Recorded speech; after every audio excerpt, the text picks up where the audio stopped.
Hi, it's Ben from Biteable, and today I'm going to show you how to take full advantage of the timing feature.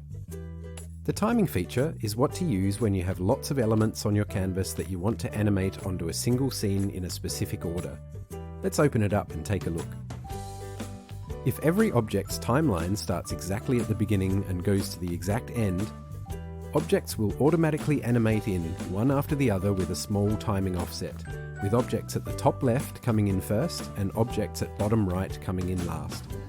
Their placement on the canvas, top left to bottom right, will also determine the order of the list in the timing modal. As an example, you can see if I slightly move text box 2 up, it will change the order of the list. You can remove the automatic timing offset if only one of the timelines in the modal is decoupled from the beginning of the scene, even if it's only by 0.1 of a second.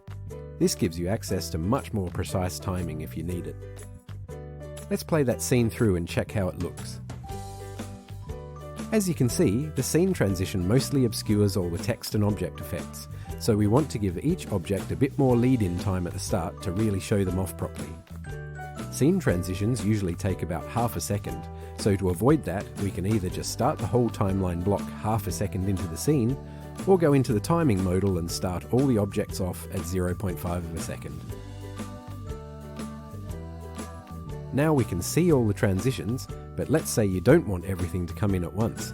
You want the second graphic and text to come in 2 seconds after the first ones come in.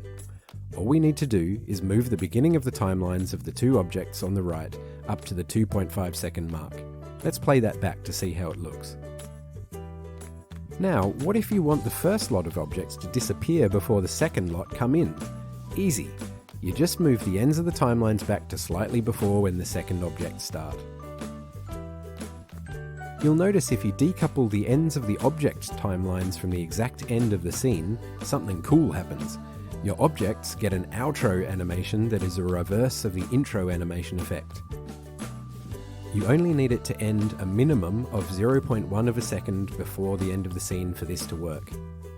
If you're willing to spend some time, you can get some pretty awesome effects like this.